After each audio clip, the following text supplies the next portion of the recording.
Еще раз добрый вечер, уважаемые коллеги. Благодарим за то, что вы подключились. На связи с вами Общественный фонд Синем Кугамы. Мы реализуем проект под названием «Академия родителей» при поддержке Министерства культуры и информации Республики Казахстан. В рамках этой академии предусмотрена работа в регионах нашей страны по созданию вот таких вот полезных чатов, полезных блогов с целью помощи, организации разных мероприятий на эту тему. И вот в рамках нашей академии предусмотрены вот такие обучающие зумы с спикерами, с экспертами в области детской безопасности, врачами, психологами и так далее. И вот сегодняшняя встреча у нас посвящена теме, опять же, детской безопасности. Мы сегодня будем говорить про навыки самообороны, про уверенность, про безопасность. И я хочу представить сегодняшнего нашего спикера. Это Ералы Умаров, это тренер столичной федерации по карате, также тренер по детской безопасности, человек с очень большим опытом работы с детьми в области безопасности. И сегодня он сегодня он нас познакомит с данной темой. Ералы, вы здесь? Сәлеметсіздер ме, құрметті ата-аналар. Менің аты-жөнім Умаров Қайрат болып табылады. Жаңа менің әріптесім Ирина айтқандай, мен Киокушинкай каратэден тренер болып табыламын. Және де бүгінгі тақырыпты толық төмен өткіземін.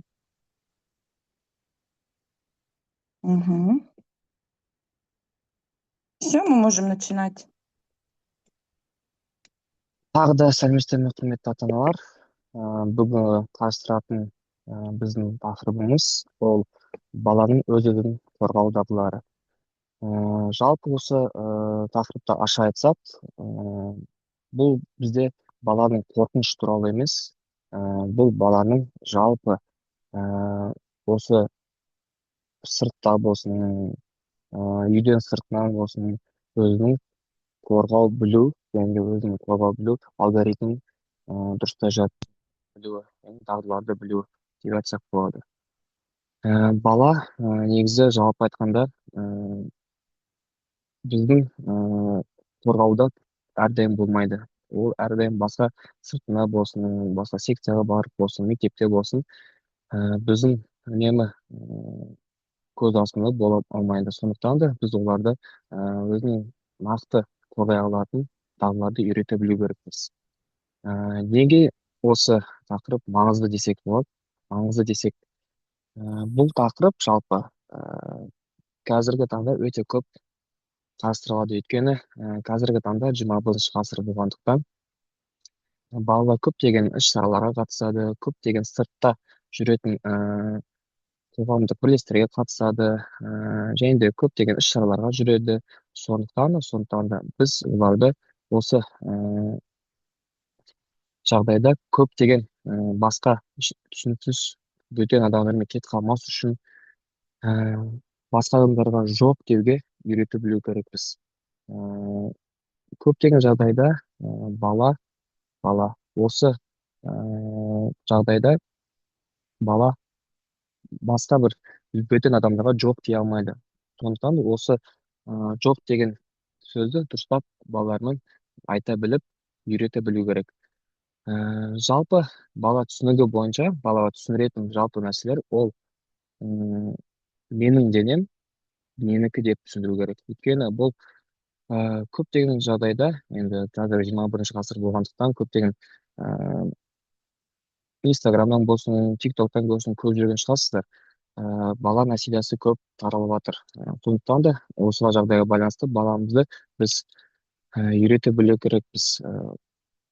Менің шекарам деген түсінікке түсіндіре білу керекпіз. Мысалда, қарапайым жағдайларда далада жүрген болсын, немесе торговый домда жүрген болсын, қандай да бір үлкен кісілер жаңа келген сайын немесе бірнәрсе қолына бергісі келсе, жоқ деп жауап беру балаларға үйрете білу керекпіз. Және де осының жалпы өзінің бір алгоритмі бар. Қарапайым алгоритм ол егер бала қандай да бір басқа бөтен адамдармен сөйлесіп өзінің дискомфорт дискомфорт сезінсе, ол осылай бұл алгоритммен жұмыс істей білу керек. Ол бірінші айтатын нәрсе, ол жоқ деп үйрене білу керек. Осыдан бастап, ары қарай өзінің дискомфортын алға сезіне білсе, басқа жерге кетіп, немесе өзінің бірге жүретін досына барып, немесе үлкен басқа бір кісіне бару керек. Бұл басты біздің алгоритм болып табылады. Так, Ирина, можете на следующий поменять? Мында презентация көре қарап тұрсаңыз, баланы жоқ деп үйрете білу керек. Оның басты үйрететін қозғалыстар баламен дұрыстап оның бәрін сөйлесіп, оның бәрін қайталап айта беру керек. Сондықтан баланың есіне сақталып, ары қарай осы қолданатын осы жаман жағдай болсын, бала үлкен бір кісі деген соң осы алгоритм бойынша жұмыс істей біледі. Бала үйренген соң оны үйде мамамен болсын, әкемен болсын, немесе өзінің туған апаймен болсын, бауырмен болсын, осы жағдайды түсіндіре білу керек және де ойната білу керек. Мысалы, бауыр болсын, немесе сіз ата ана ретінде өзінің осындай жағдайды жасай білу керек. Жалпы нақты алгоритм тағы да тоқтала кетсек, Ирина, можете на следующий поменять?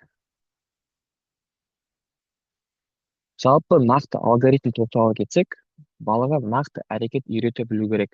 Егер өзін қауіпті сезіне білсе, оны сезіне біліп, оны дауыстап айту білу керек.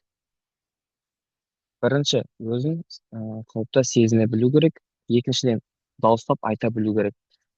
Егер біреусі ұнамаса, егер қандай да жағдай өзіне дискомфортный болса, бала жоқ деп айтып, немесе көмектесіңдер деген сөздерді қолдана білу керек. Сосын үшінші қолданатын алгоритм ол қашықтық сақтау. Қандай да бір жағдай болсын, немесе қандай да бір үлкен кісі жанына келіп, қолына бір жаман нәрсе беріп болсын, кәмпит болсын, егер бала өзін қауіпті сезінсе, қашықтыққа сақтау керек. Қауіпсіз жерге барып, үлкен кісілерге өзінің жағдайын түсіндіріп, көмек шақыру керек. Или на следующий поменять. Басты осы балаларды осы алгоритмді үйрететін кездегі басты ата-аналардың қателер десек, басты қателер ол бәрі балалармен, бәрі адамдармен дұрыстап сөйле, қарсы сөйлеме деген үлкен бір қателікті қарастырсақ болады. Бала жоқ деп айта білу керек.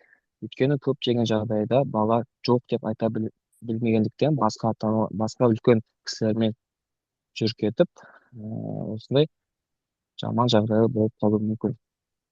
Сондықтан да баланы жоқ деп айта білу керек. Егер балаға ұнамаса, егер балаға дискомфортно болса, жоқ деп айта үйрете білу керек.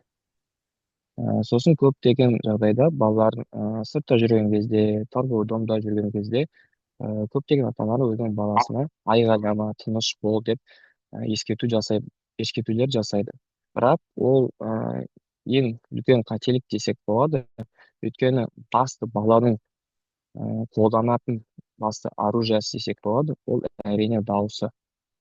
Егер бала жағдай бір болып қалып, басқа бір бөтен адаммен кетіп қалатын жағдайда болса, оның басты қолданатын оружиесі ол әрине біздің дауыс. Көптеген жағдайда біз өткен тренингтер өткізген кезде балалардың көбі дұрыс айғайлай білмей, өзінің жан дауысын шығара алмайды. Осы жан дауысын шығаратын біздің арнайы құралымыз бар, шумомер деген. Сол шумомермен өлшеген кезде көптеген балалар өзінің нормасына дұрыс айғайлай білмей, өзінің жан дауысын шығара алмады. Ол өте үлкен сұрақ деп айтсақ болады, үлкен сұрақ десек те болады. Өйткені қарапайым бір апта бұрын тренинг өткен кезде қарапайым бала 7 жастағы өз дауысын өз нормасына да жеткізе алмады. Ол өте үлкен мәселе. негізі нормасы шумомер бойынша ол бізде 160 децибел, ал балалардың көбі 120-ға 100-ге де дұрыс жеткізе алмады. Ирина, можете поменять на следующий?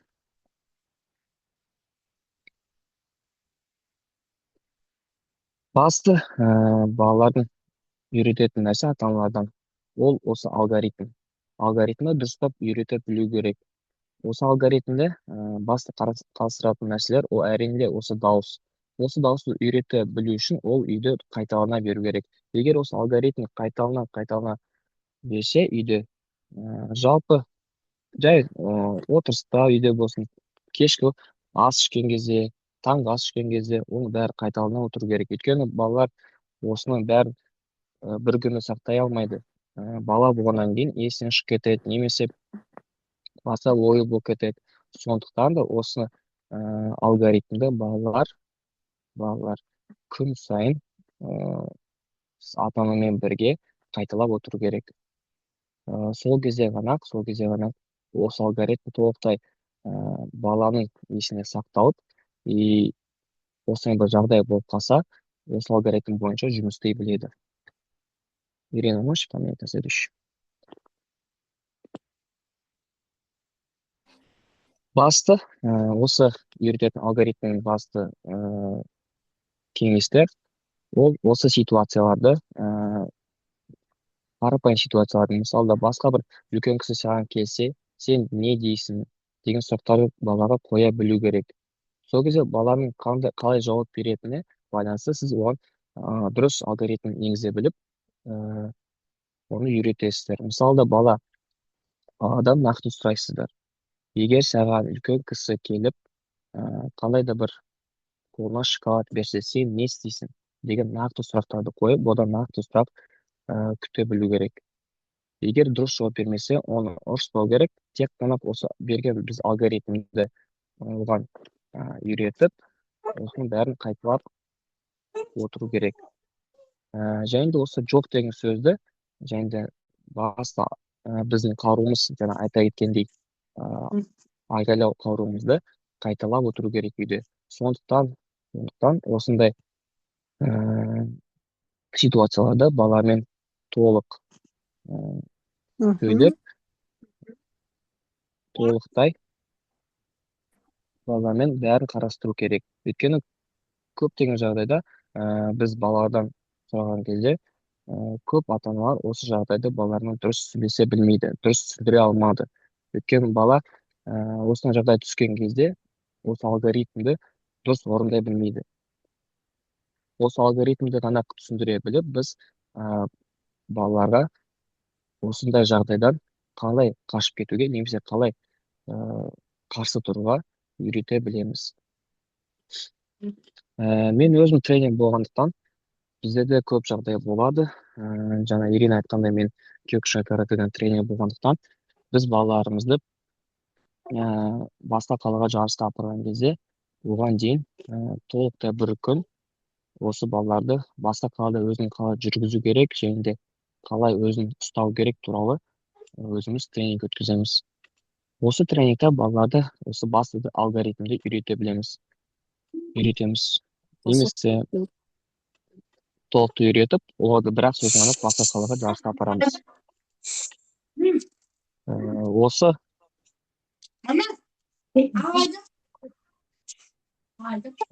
біз осы басы тақырыптың қарастыратын тағы да бір нәрсесі, ол балаға осы алгоритмді үйрете білу керексіздер. Басты алгоритм, жаңа айта кетсек, тағы да қайталап, ол бізде қауіпті сезіну, дауыстап айту, ол қауіпті, немесе қашықтық сақтау, немесе емес ары қарай, және қауіпсіз жерге бару, үлкенге айту. Осы басы алгоритмдерді зумға атты қалай жазады? Осы басы алгоритмдер ата-аналар сіздер баламен толық түсіндіріп, олармен толықтай сөйлесу керексіздер. Сол кезде ғана осы Басты біздің тақырыпты біз қаша біле Неге? аламыз. Бетін басын. Түсіресіз. Қалай Өз атынан тағы да қалай жұмыс өз жасау атынан тағы да бір-екі сөз Шығу керек, қосқым шығу. келеді. Басты үлкен себеп ол Именно шығып көп кету керек, балалар, спай. 80% балалар өзінің жан дауысын айта алмайды. Оған дейінгі Ирина бізге бірге қатыстырған бір кейстар болған. Сол кейстарды қараған кезде көптеген балалар, көптеген қыздар, ұлдар, осы 4 жастан жоғары көбінесе, олар өз жан дауысын айта алмады, жоқ деген сөзді айта алмады. Оны қолмен апарған кезде, немесе ұрлап атқан кезде өзінің жан дауысын айғайлай біле алмады. Ол үлкен мәселе десек болады, өйткені ішіндегі жан дауысы шыға алмады. Үлкен мәселенің бірі болып табылады. Сондықтан да балаға ашық болуды үйрете білу керек. Сол кезде бала ашық болған кезде ғана өзінің жан дауысын айғайлай біледі. Бірақ ең бастысы ашық болған кезде осы алгоритмді ол нақты білу керек. Егер қолын бөтен адамдар қолынан ұстап әкетіп жатқан кезде бала өзін дискомфортно сезініп, осы жан дауысы арқылы ғана өзін құтқара алады. Осы жан дауысы тек қана жай ғана айғайлау емес, өзінің нақты сөздері болу керек. Анам, көмектес, немесе мені құтқарыңдар, мені әкетіп жатыр, маған ұнамайды, жоқ, керек емес деген қарапайым сөздерді үйрете біліп, сол кезде ғана бала осы қауіпті жағдайдан өзін құтқара алады. Жалпы тағы да қосатын бір мәселе бар. Көптеген балалар, көптеген кішкентай балалар болсын, үлкен балалар болсын, осындай жағдайға көп түседі. Ол торговыйда жүрген кезде өз-өзін ұстау және басқа адамдармен қарым-қатынасқа түсу. Қазіргі таңда 21 ғасыр болғандықтан көп балалар қазір торговыйда жүреді, немесе далада көп қоғамдық бір бірлестік бір шараларда жүреді. Сол кезде өзін ұстай білу керек. Және осы алгоритм арқылы өзін құтқара алады. Өйткені көп бөтен адамдар, көптеген өзінің жаман ойлары бар кісілер көбінесе өзінің целдерін балалар көбінесе осындай көзге түсетін балаларға барып оларды өзіне қарай ғана тартады. Сондықтан балалар өзін сыртта жүрген кезде өзін тәртіпті ұстап, өзінің осы алгоритмді есіне түсіріп, өзін ұстай білу керек. Басты енді аяғына таман айтатын нәрсем, құрметті ата-аналар, осы алгоритмді бір күнде ғана айта біліп, күн сайын айта білу керек. Үйде оның қағаз ретінде қойсаңыздар болады. Басты алгоритмдерді. Мысалда, мен айта кеткендей, қауіпті сезіне білу керек, дауыстап айта білу керек, қашықтықты сақтау керек, қауіпсіз жерге бару керек, және де үлкен кісілерге айту білу керек. Осы қарапайым алгоритмді өздеріне қағаз ретінде шығарып қойып, бір жерге іліп қойсаңыздар да болады. Сол алгоритмді балаңызбен бірге қайталап жүрсеңіздер, осы қауіпті жағдайлардан сақтап қалсаңыздар қаласыздар. Оны тек қана бір күні қайталамай, күн сайын қайталап жүру керексіздер. Сол кезде ғана бала есіне алып, осы алгоритм бойынша қауіпті жағдай болса, осы алгоритм бойынша жұмыс істей біледі. Егер сұрақтарыңыз бар болса, қойсаңыздар болады. Мен толықтай өзім ойымды жеткізе білдім десек болады деген ойдамын.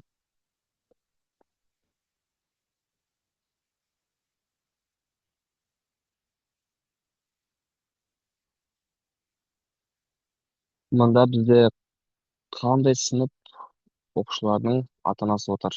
Сондай сұраққа жауап берсеңіздер.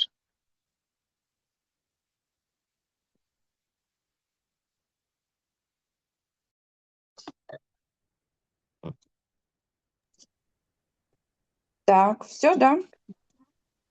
Мы Мында сұрақ закончили? қойып жатыр. Тут у нас вопрос задают в тексте. Да, Сейчас. давайте, коллеги, у Ага. кого есть вопросы, пожалуйста, задавайте. Еще я хотела Ау. бы сказать, что я в чат сейчас сбросила наш сайт atana.kz. Вы можете все присылать материалы для публикации о проведенных вами мероприятиях. Мы будем с удовольствием их публиковать на нашем информационном портале atana.kz. И также я свой личный номер написала для связи. Вот, если будут какие-то вопросы. Мгм, пожалуйста. Так, пожалуйста, вопросы у кого Я есть? мында бір сұрақ қойыпты. Осы алгоритмді қайдан алсақ болады? Осы алгоритмді жаңа нөмір бойынша сұрасаңыздар болады. Және де біз сіздерге осы алгоритмді және де керекті ақпаратты сіздерге жібереміз. Мында көріп тұрғандай екінші сынып оқушылары бар, 11-ші сынып оқушылары бар екен, балабақша оқушылар сыныптары бар екен. Өте керемет. Осы алгоритмді жасқа қарамай, барлық балаларға үйрете білу керек. Біз қандай қоғамдық бірлестікпіз? Бізде сенім деген қоғамдық бірлестік болып табыламыз.